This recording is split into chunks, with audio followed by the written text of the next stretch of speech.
Gua tuh percaya satu hal dalam hidup. Yang murah, belum tentu murahan. Kayak Indomie, sendal swallow, sama Redmi A5 dan Redmi Pad SE 8.7. Dua gadget yang kayaknya bilang, bro, kita tuh mungkin nggak mahal, tapi kita itu fungsional. Dan buat lo yang punya budget 3 jutaan dan lagi mikir, gua butuh HP atau tablet tapi nggak mau yang cepet bikin kesel. Tenang, video ini buat lo.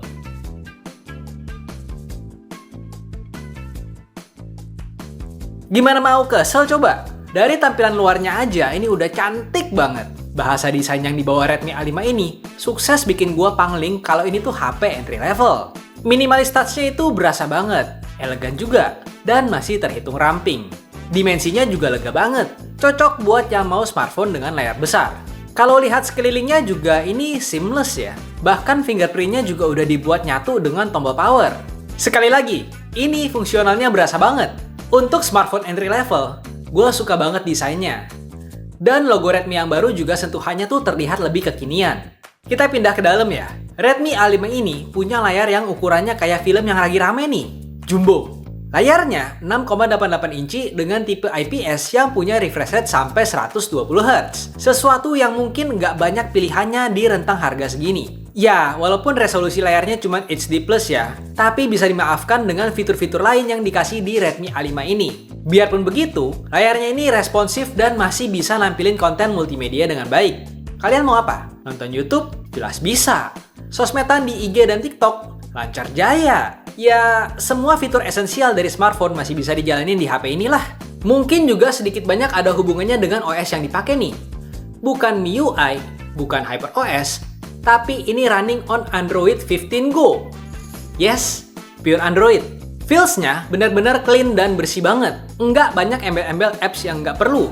Udah gitu, konsumsi storage dari apps bawaannya ini juga terhitung kecil ya. Berasa efektif gitu. Dan tetap bisa running smooth dengan RAM 4GB, plus masih bisa diekspansi 4GB lagi. Jadi buat yang lebih butuh fungsinya, Redmi A5 ini udah bisa mengakomodir kebutuhan dasar kalian.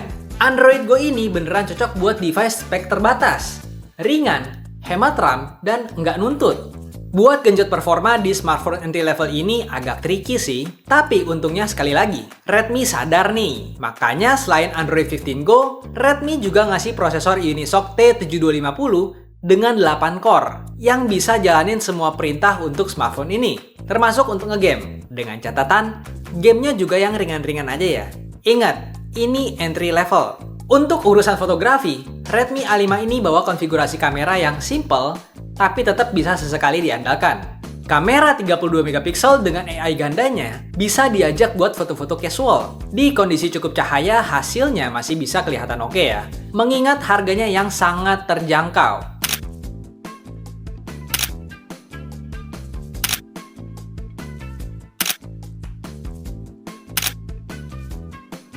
Kalau untuk baterainya sih, ini termasuk yang bisa diandelin di kelasnya. Baterainya 5200 mAh plus fast charging 15 watt di rentang harga segini. Ini bisa jadi secret device buat kalian yang memperuntukkan smartphone ini untuk second daily driver. Tinggal masukin SIM card, atur paket data yang banyak, dan jadi deh hotspot 4G portable. Skema ini tuh kedengarannya sepele ya, padahal ini tuh berguna banget. Apalagi buat yang smartphone daily-nya sering dipakai untuk konten dan jadi powerhouse productivity. Punya pelengkap kayak Redmi A5 ini bakal ngebantu banget. Apalagi kalau sekalian ditandemi dengan tabletnya yang juga nggak kalah affordable. Redmi Pad SE 8.7 inch. Ini tuh perfect pair banget. Ngeluarin uang nggak sampai 3 juta, tapi udah punya kombinasi smartphone dan tablet yang bisa saling ngelengkapin. Plus, satu ekosistem juga. Keluaran dari brand yang sama. Harganya juga sama-sama terjangkau, dan secara fungsi bisa saling ngelengkapin. Enak kan?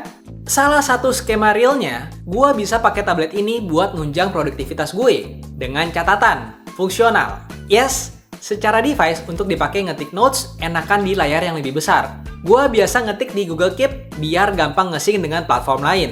Layarnya sendiri ini berjenis IPS LCD yang udah support refresh rate sampai 90 Hz. Dipakai buat scroll sosmed dan multimedia masih terhitung lancar. Skema kedua yang gue sering pakai untuk tablet ini adalah sebagai mini theater, alias buat nonton. Untuk ukuran tablet terjangkau, Redmi Pad SE 8.7 inci ini berani bawa dua speaker yang sudah bersertifikasi Dolby Atmos. Udah pasti keluaran suaranya tuh lantang untuk dijadikan mini theater. Atau kalau mau jadi alarm pagi juga efektif. Pasti efektif. Untuk urusan performa, tablet ini pakai prosesor octa-core MediaTek Helio G85 dengan konfigurasi RAM 4GB dan internal storage 128GB yang berjalan di Xiaomi HyperOS. Beberapa aplikasi produktivitas cukup bisa dihandle dengan nyaman di tablet ini. Apalagi baterainya ini juga lumayan bisa diandalkan. 6650 mAh dengan dukungan speed chargernya sampai dengan 18 watt. Di paket pembeliannya, kalian juga masih dapat kepala charger. Namun, yang di bawah ini supportnya hanya 10 watt. Kalau device-nya bisa nampung power sampai 18 watt. Dan untuk kameranya, kamera di tablet ini ya ada. Untuk urusan foto sih, kasih ke Redmi A5 aja ya. Kamera di tablet mah, ya udahlah. Jadi kesimpulannya, duit 3 juta itu tricky. Kalau lu salah pilih, bisa nyesel seminggu. Tapi kalau lu pinter, bisa dapat dua device yang saling melengkapi. Kayak Redmi A5 plus Redmi Pad SE 8.7 ini. Ini tuh combo hemat, tapi niat. HP-nya ringan, baterainya badak, UI-nya bersih. Cocok buat orang tua, anak sekolah, atau lu yang butuh device kedua. Tabletnya enak buat hiburan, kerja ringan, dan belajar. Nggak berat, nggak ribet, nggak mahal. Combo ini tuh kayak nasi sama telur ceplok. Nggak fancy, tapi selalu bisa diandalkan. Dan ingat, di harga 1,2 jutaan buat A5 dan 1,7 jutaan buat Pad SE, lu dapet dua layar buat dua dunia. Satu buat komunikasi, satu buat produktivitas. Like video ini kalau lu suka gadget yang nggak neko-neko. Share ke temen lu yang lagi nyari tablet buat sekolah atau HP buat bokap nyokap. Dan subscribe biar lu nggak ketinggalan info-info seperti ini. Ingat, beli gadget itu kayak cari pasangan. Jangan cuma yang cantik, tapi juga yang tahan banting. Peace out.